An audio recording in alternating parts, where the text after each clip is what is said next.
Crónicas del Antropoceno, la época humana y sus consecuencias, narrada en tiempo real.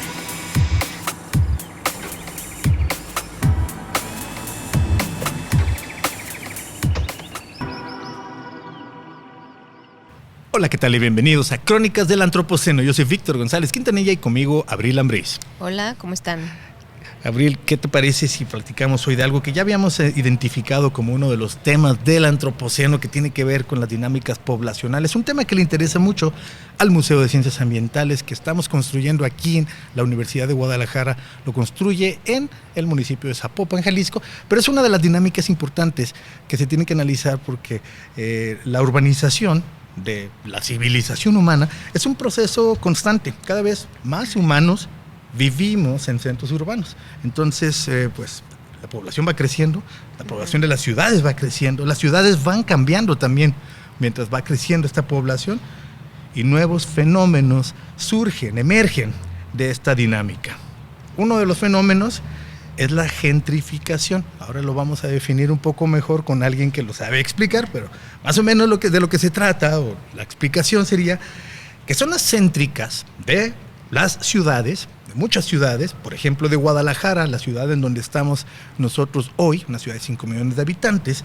Son las céntricas, pasan de ser habitacionales a tener una vocación más comercial o una vocación más turística, que al principio pudiera sonar deseable, pero después el proceso empieza a avanzar y avanzar, expulsando a los habitantes de estas zonas, lo que significa que estos habitantes, al ser expulsados por diversos factores, entre ellos el costo de vivir, simplemente cuesta cada vez más. En la Ciudad de México hay lugares en donde los restaurantes ya cobran hasta en dólares.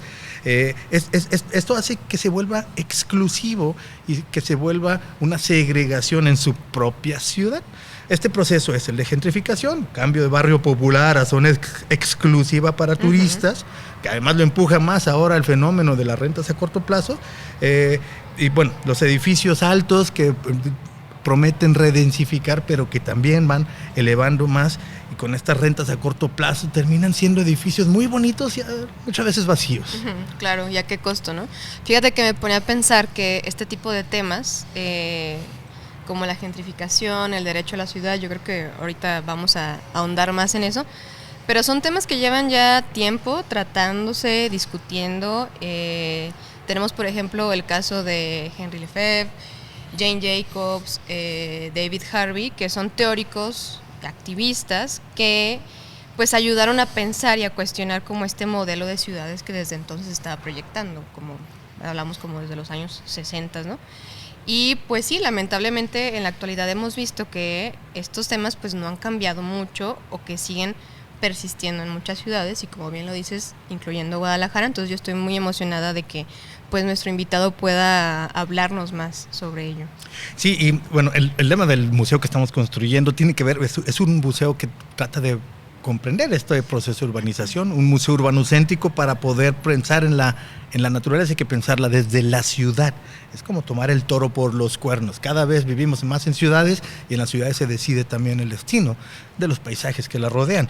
Comprender la ciudad e inspirar la protección de la naturaleza que la sustenta es el lema del museo que estamos construyendo. Y para comprender un poco más sobre la ciudad y para comprender un poco más sobre el proceso de gentrificación, hemos invitado a un especialista que estudia el fenómeno. Nuestro invitado de hoy, Diego Nápoles, es doctor en Ciudad, Territorio y Sustentabilidad y estudia precisamente los procesos de segregación social. Él es profesor investigador aquí de la Universidad de Guadalajara, del Departamento de Estudios Sociourbanos. Esto es en el Centro Universitario de Ciencias Sociales y Humanidades, lo cual también nos dice muchas cosas. Este fenómeno es transdisciplinario, ahorita nos platicará más. Tiene que ver con muchas ciencias. Miembro del Sistema Nacional de Investigadores, tiene varias líneas de investigación, principalmente la general es procesos históricos de la ciudad, problemáticas actuales del desarrollo urbano y desarrollo sustentable, y las particulares son gentrificación, procesos de redensificación y verticalización de las ciudades. Diego Nápoles, muchas gracias por acompañarnos y bienvenido a Crónicas del Antropoceno. Muchas gracias, Víctor. Gracias, Abril. Pues es un placer para mí estar aquí en este escenario que es la Biblioteca Pública del Estado. pues aquí de todos los jaliscienses y por supuesto de los que vengan del interior de la República. Es un recinto espectacular que, como ya me lo venía platicando su compañera Socorro, nos hace falta difundirlo para pues sentirlo de nosotros, ¿no? Sí. Entonces pues yo les invito pues a que se den una vuelta y aprovechando pues también que tenemos aquí ya el espacio de los que están haciendo el Museo de Ciencias Ambientales, que los felicito por este podcast también, que permitirá entonces proyectar a nuestra ciudad como esta parte que es sensible al medio ambiente. Eso es lo más importante. Y yo rescato algo, o más bien quisiera abrir mi conversación con que tengamos en claro que la ciudad es para todos y todas. La ciudad entonces, como bien lo dice Víctor, se está redensificando hay una tendencia, sobre todo en América Latina, más fuerte que en otras partes del mundo, al menos así lo dicta el Banco Interamericano para el Desarrollo, que hay una tendencia a aumentar la población en las ciudades más grandes. Digamos que las poblaciones rurales se están quedando vacías y eso genera también más problemas. Pero lo que vemos en nuestras ciudades, creo yo que es una incapacidad de planear una ciudad para todos, precisamente. Lo que tenemos es una ciudad desgraciadamente clasista. Yo lo he estado diciendo, y con esta vivienda vertical que se está edificando, pues nos damos cuenta que no es para sectores de la población más vulnerables, o ni siquiera para los que trabajan en esos centros comerciales que tanto pues acudimos todos, ¿no? O los complejos habitacionales. O sea, realmente necesitamos ordenar el territorio, pero ordenarlo para todos, no seguir segregando la ciudad. Claro. Porque es lo que vemos aquí en la área metropolitana de Guadalajara. Es una ciudad, tenemos una marca ciudad que hay que explotarla, tenemos cultura, tenemos paisaje, tenemos incluso paisaje urbano arquitectónico, por ejemplo en la colonia Lafayette, que hemos estado explorando y que desafortunadamente también se está deteriorando. Pero si tenemos elementos de identidad colectiva, de paisaje natural también, tenemos elementos como la barranca de Huentitán, el lago de Chapala, muy importante por supuesto. Debemos de tomarlos en cuenta y debemos planear la ciudad, pero para que todas las personas tengan acceso a estos grandes espacios naturales, claro. ¿Sí? Y también a la misma ciudad. Pero si quieren ahorita vamos viendo sí. Realmente la problemática de Guadalajara, porque esto es un problema internacional, la gentrificación. Sí, yo creo que ir de general a particular sería bueno también definir, pero antes que nada también me gustaría, Diego, que nos expliques para darnos una idea de esto que decía que es multidisciplinario o transdisciplinario. ¿Qué te llevó a ti en lo particular a estudiar esto? O sea, ¿cómo se interesa uno? Viendo tu currículum me di cuenta que estudiaste licenciatura en Administración, Ciencias Económicas, después estudiaste una maestría en... Ciencia política. Ciencia política, son ciencias sociales. Después este doctorado en Ciudad, Territorio y Sustentabilidad, que está en arquitectura. O sea, es muy transdisciplinario esto. ¿Qué te llevó a ti a interesarte y profesionalizarte en este campo de estudios? Bueno, qué bueno que lo comentas, porque creo que es lo que tenemos que hacer, no tenerle miedo a los temas e involucrarnos. Además es lo que exige la dinámica actual de las ciudades, o en este mundo posmoderno, diría yo, nos exige pues conocer de todo, ¿no? La tecnología misma va cambiando y te rebasa. El día de hoy ya hay otra nueva aplicación, entonces tienes que tener una actualización. La verdad que pues sí, a mí me preocupa porque yo prefiero vivir al día y tranquilo, ¿no? Pero entonces todo va muy rápido. Yo creo que lo que fue más importante para relacionarme con estos temas es que crecí entre el pueblo y la ciudad. Okay. ¿Sí? O sea, tengo la mayor parte de mi familia y sobre todo materna vive y es de aquí de Guadalajara. y la paterna es de un pueblito muy pequeño que está en la Ciénega, Zapotlán del Rey, que allí tienen su casa y es la casa de mis papás. Pero entonces siempre el ir y venir de la ciudad al pueblo, yo tenía una visión, una perspectiva muy diferente, ¿sí? Y yo me considero incluso regional. Yo no me considero ni siquiera tapatío, aunque nací aquí y crecí en el pueblo. Yo no puedo dejar de ir a la región Ciénega porque también fui a la escuela a la ciudad de Ocotlán. Okay. Entonces es estar vinculado con la región de los Altos, Tepatitlán, Tototlán, el lago de Chapala, por supuesto. Yo creo que tengo una visión urbana, pero también rural, muy fuerte. Y luego, pues creo yo que la vida te va poniendo las oportunidades y en ese momento me invitaron. Yo siempre soy de estar con la gente y hablar con la gente. Cuando terminé la carrera de administración, pues yo realmente no sabía a dónde irme a trabajar y luego me fui a hotelería, a aventurarme porque pues ya hablaba inglés. Trabajé en los Estados Unidos con visa de turista. Y bueno, ahí aprendí más el inglés empíricamente, pero en sí el camino que fui tomando y las necesidades que se me fueron presentando y me llevó a esto. Después encontré oportunidad en una preparatoria y en el ayuntamiento de Zapotlán del Rey. Tuve participación en el área social, de becas, de apoyos a la gente más necesitada de las localidades de este municipio, y de la mano pues entré a trabajar al sistema de educación media superior de la Universidad de Guadalajara, a la preparatoria regional de Ocotlán. Entonces después por ahí anduve de candidato a diputado, sin querer me di cuenta que ya estaba más en lo político. Y luego, bueno, me di cuenta también que lo mío era lo académico, me metí al doctorado con una beca, después de la maestría, pero cuando yo vi que estaba muy metido con la gente y como sensible a lo que sentía la gente, yo dije, me tengo que ir por algo que realmente impacte y entender entonces cómo se ordena las ciudades, los pueblos. Entonces me llamó mucho la atención el doctorado que está en el CUAD, en el Centro de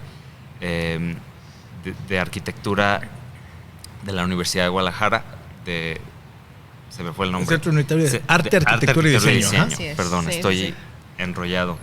Y entonces este programa realmente, pues ya a nivel doctorado, entran desde médicos,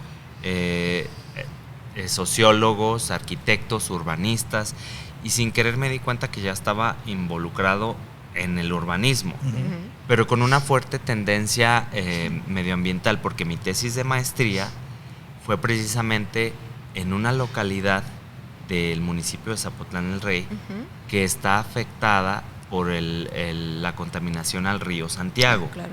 Pero entonces, como yo era sensible a esa problemática y muy cercano a la gente, pero la maestría era en política, tuve que construir una tesis desde ese sentir social, claro, pero en una problemática medioambiental.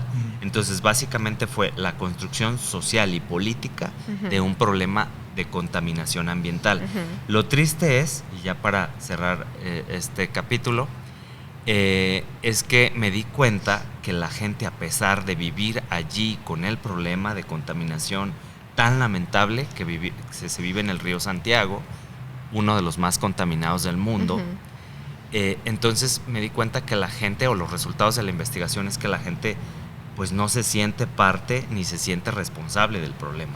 O sea, se lo hereda o se lo deja al gobierno. Entonces, por eso decidí meterme a este doctorado de Ciudad, Territorio y Sustentabilidad, y luego ya, pues, más complicado meterme a ver temas de planeación urbana, donde tengo que convivir con arquitectos y urbanistas, pero pues yo no le tuve miedo, ¿no?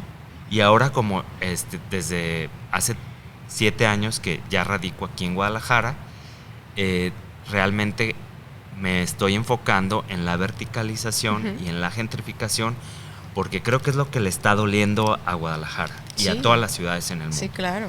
Siento que en los últimos años, ¿no? Particularmente en Guadalajara, que es de aquí donde vivimos y es donde podemos como notar ese fenómeno, que al menos yo lo he notado, tal vez es desde más tiempo, pero yo en los últimos 5 años he notado cómo Guadalajara ha empezado a crecer hacia arriba. Y es que antes no había muchos edificios en Guadalajara. Guadalajara es una ciudad muy, para quienes nos escuchan y no conocen esta bella ciudad, es una ciudad, la segunda ciudad más grande, se pelea entre segunda y tercera con Monterrey, de México, 5 millones de habitantes más o menos en la zona metropolitana. Se asentó en un valle, es una zona muy plana, entonces la ciudad creció muy horizontal al principio y creció muy rápido a partir de la segunda mitad del siglo XX para llegar a un tamaño de más de 35 kilómetros de diámetro, pero ahora está empezando a crecer para arriba. Empezaron a aparecer estos edificios que, según entiendo, la promesa es redensificar, es conveniente en términos económicos y ecológicos, para no tener que ir tan lejos, mejor que se empiece a redensificar las zonas más céntricas. Pero también tiene sus costos. ¿Cuáles son esos costos y los beneficios? Y comparándolos, ¿cómo tú sacarías ese contraste? Mira, la verdad es que es lamentable, o sea, es una triste noticia decirles que pues esto es una mentira, que se diga que se está redensificando y que la ciudad es para todos. Por eso es que me veo obligado a que todos pugnemos porque esto sea así, que la ciudad sea para todos. Y entonces, si tú caminas en el interior de la ciudad, te vas a dar cuenta de este clasismo que hay en las colonias, ¿no? Sí. La periferia está muy marcada.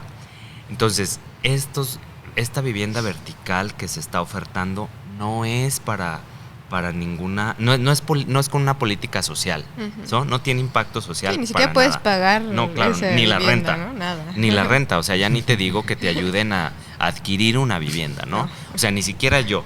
Entonces, hagan una investigación, incluso a distancia, si no quieren o no pueden caminar la ciudad, porque todos andamos siempre como locos, que es otra de las cosas que tenemos que hacer. Caminar la ciudad y hablar con la gente, porque nos estamos perdiendo. Hubo un momento, como dice Víctor, que la ciudad se planeó de manera horizontal. Lamentablemente empezamos a consumir demasiado suelo, entonces había reservas naturales donde ya estábamos metidos allí. Entonces la ciudad se volvió una gran mancha urbana que se estaba desordenando. Y entonces la oferta de vivienda fue también hacia las afueras de la ciudad. Sí.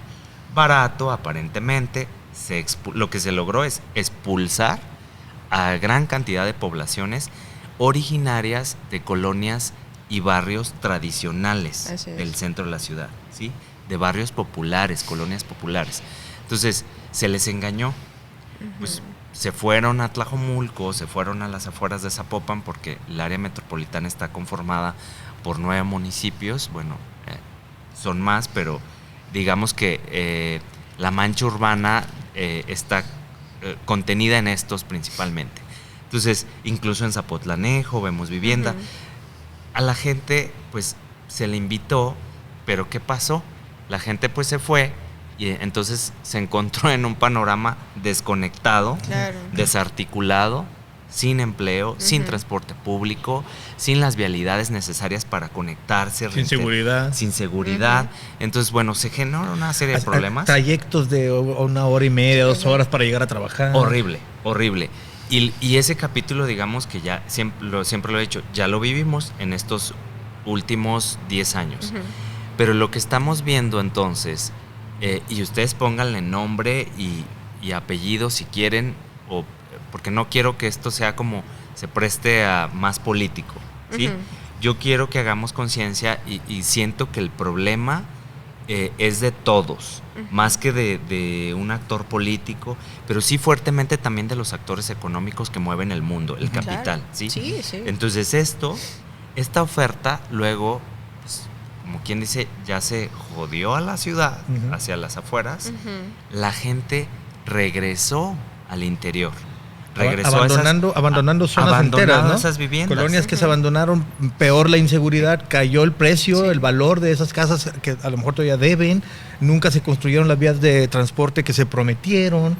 Exactamente, y entonces se está generando otro problema que es muy poco abordado, que es el desdoblamiento de vivienda, que ya la doctora Edith Jiménez, recién jubilada de nuestra universidad, lo comentaba. Este desdoblamiento de vivienda se da en las casas de la familia donde, bueno, pues ya te fuiste y luego no pudiste ejercer tu hábitat con tu familia en la periferia, pero entonces yo te dejo una habitación en el segundo piso o atrás en el patio. Entonces otra vez se está regresando la gente, pero paralelamente vemos que hay oferta de vivienda vertical. Ajá. Pero no es para esa gente. Claro, ¿no? O sea, entonces vemos los precios y vemos incluso los espectaculares. Estamos investigando, de inicio investigamos Lafayette, la colonia americana, por el valor del patrimonio que tiene la arquitectura patrimonial, pues. Pero luego nos fuimos a barrios más representativos, con identidad muy importante, incluso con vecindades, como El Retiro, claro, ¿sí? sí. En la zona del Parque Morelos, y entonces vemos los espectaculares que te invitan a comprar vivienda, pero para que vivas de las rentas. Entonces, o sea, no es para habitar. No es para habitar para todas estas personas que trabajan en Cinépolis, para que vienen a servir a las casas de las familias pues más pudientes, porque necesitamos, yo diría que necesitamos que incluso para que esas personas trabajen, pues que estén cercas, o brindarles los accesos necesarios para que pues no pierdan el tiempo en 3 horas como en otras ciudades de Latinoamérica, sobre todo pues en la Ciudad de México, que ya sabemos que ha sido desastroso y que luego se le tiene que invertir muchísimos recursos económicos para que estén conectadas nuevamente con transporte público.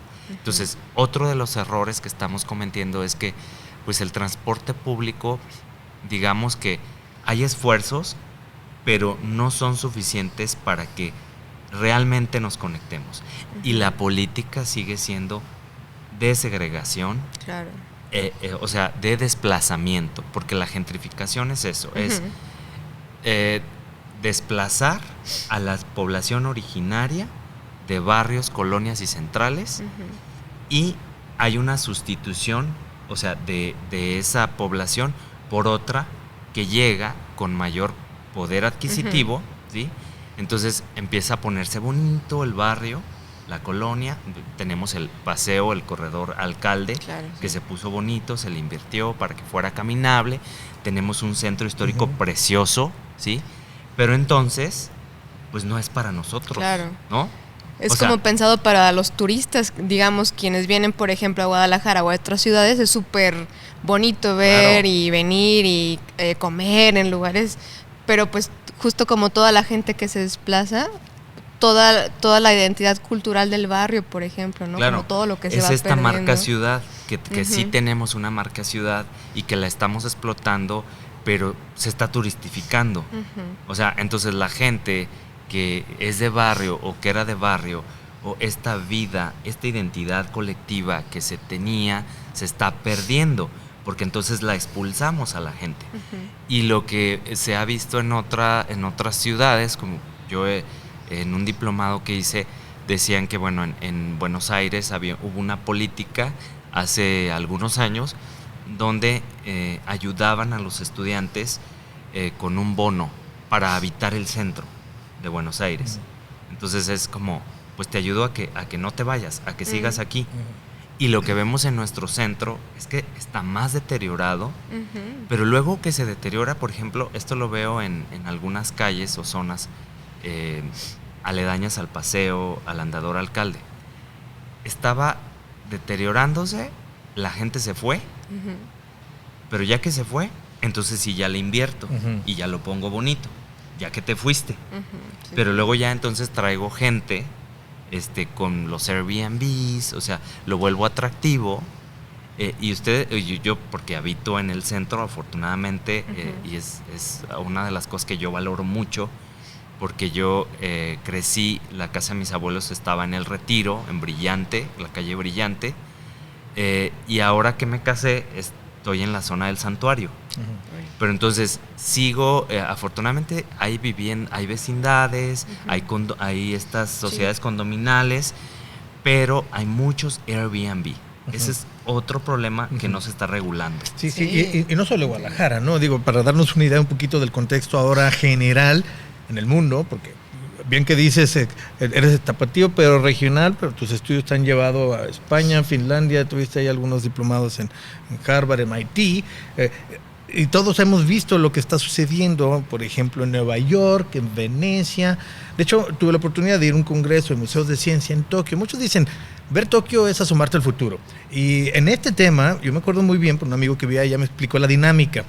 Las empresas proveen a los trabajadores de una tarjeta para poder usar el metro, que les salga gratis el transporte, que uno diría, pues qué buena onda, ¿no?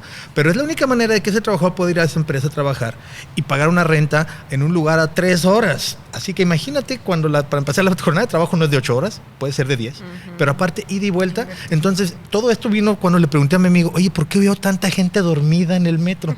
Los pobres japoneses tienen que trasladarse 3, 4, hasta 5 horas al día en un sistema de metro muy bueno, sí, pero viven muy lejos de su punto de trabajo, de una ciudad mucho más grande que esta, 5 veces más gente, 5 veces más densificada. Pero bueno, a lo que voy es, en lo general, ¿qué se está haciendo en otros lugares?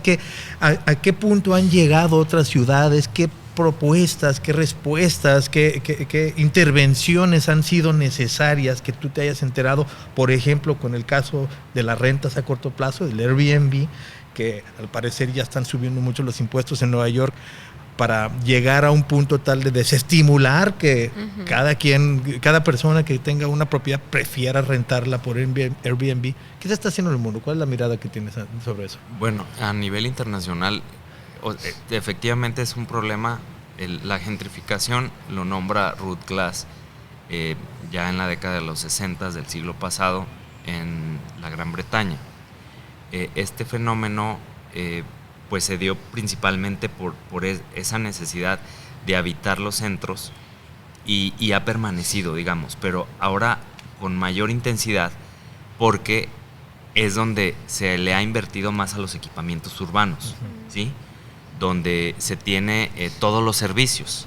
Entonces, digamos que son elementos, las ciudades, elementos de poder, de gran poder económico, y es por eso que se quiere estar ahí, ¿no? Esta vida cosmopolita donde se tiene todos los servicios, pero nos olvidamos que la gente, pues tiene, o sea, la sociedad tenemos que tener un espacio, o sea, la gente, digamos que las grandes inmobiliarias y que tienen una marca, hay un documental que se llama Push, Gentrification, que es por ahí de unos canadienses y creo que unos suizos, que una agente de la ONU incluso se siente frustrada, ella misma, agente de vivienda de la ONU, recorre varias ciudades y se da cuenta que es un tema pues que nos rebasa a las políticas locales, nacionales.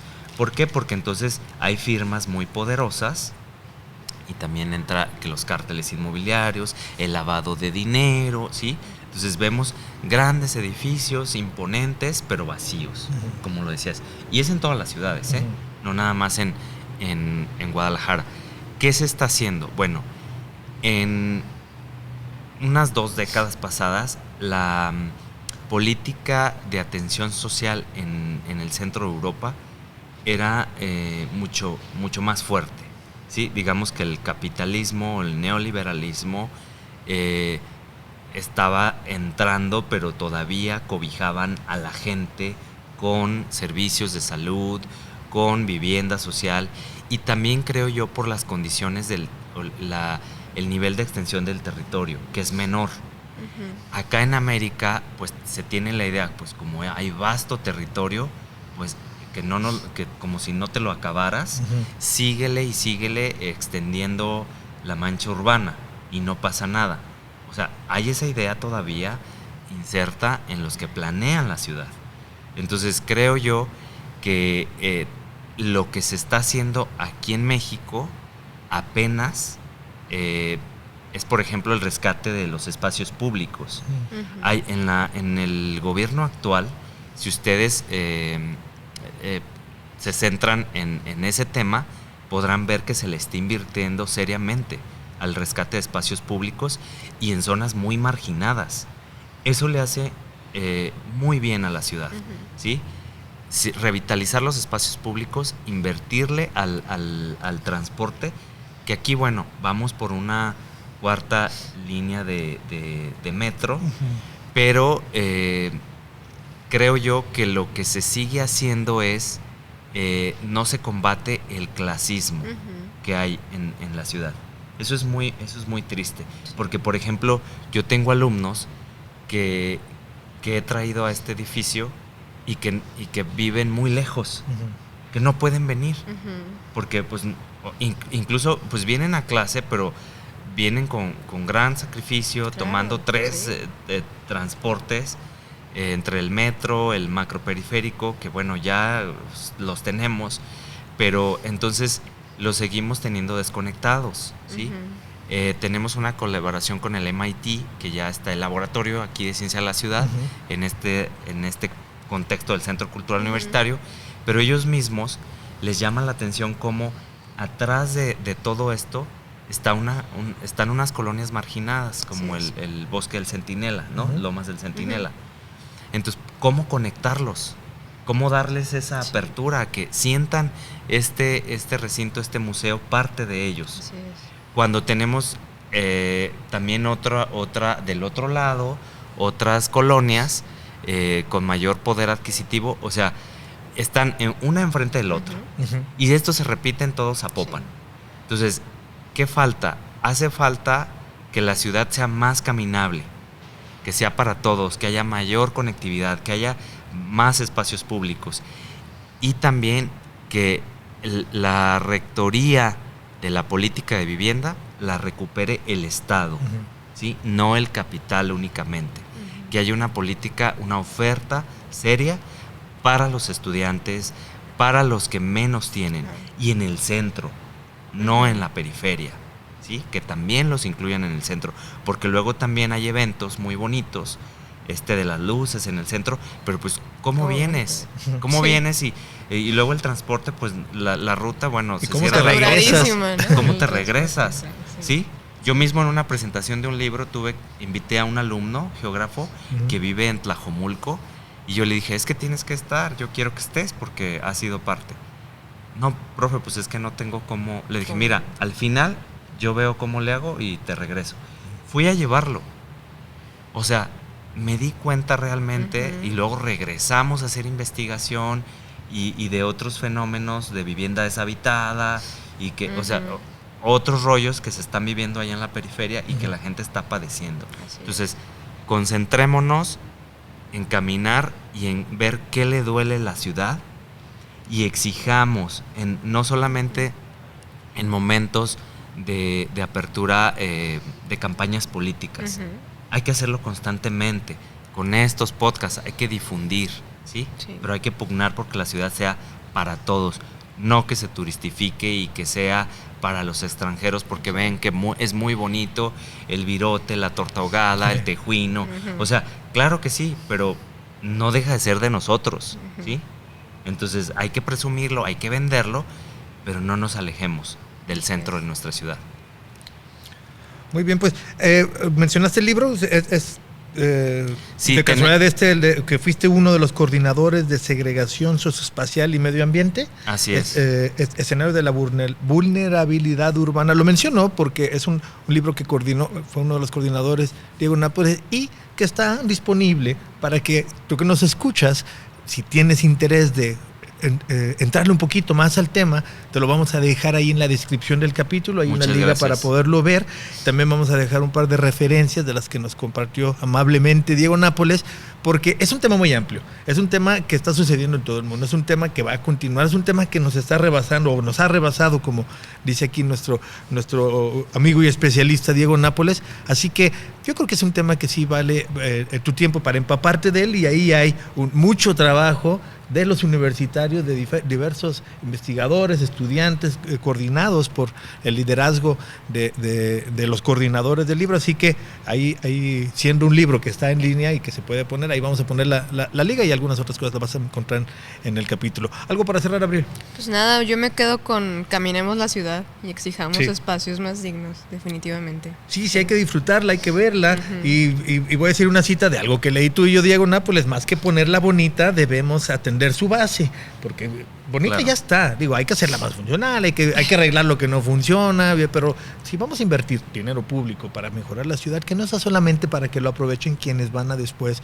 pues vendérselo a los únicos que pueden pagarlo, que serían turistas o especuladores, porque al final de cuentas la mayoría de esos edificios nuevos, que están muy bonitos, pero la mayoría están vacíos, los usan para especular, que significa compren el departamento y lo guardan para luego venderlo más caro, o para rentas de corto plazo, que no puede ser lo único a lo que se le esté apostando, porque tiene consecuencias socioambientales graves, como las que nos vino a platicar hoy Diego. Muchas gracias por acompañarnos, Diego Nápoles, investigador aquí de la Universidad de Guadalajara, para platicar de gentrificación. Ahí les dejamos las ligas para que puedan saber un poquito más del trabajo tanto de Diego como del grupo de investigación del que forma parte y que lidera.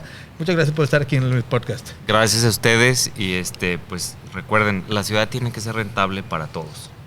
No estamos en contra de la verticalidad, pero que tenga un orden, y que esa verticalidad también hay que revisar, porque luego, bueno, si quieren yo en otro podcast, aunque no soy ingeniero, pero hay muchos tecnicismos.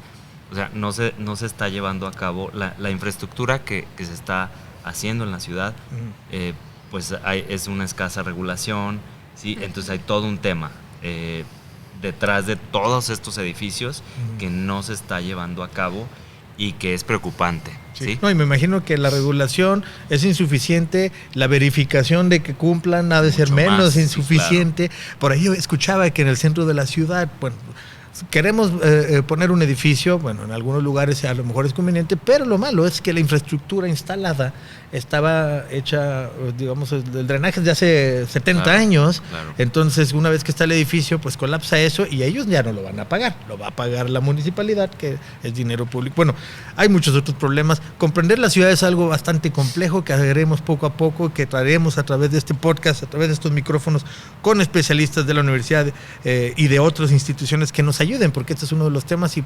dejamos abierta la invitación, Diego, a que sigamos por aquí con tu colaboración para después entrarle un poquito más a esos temas a detalle.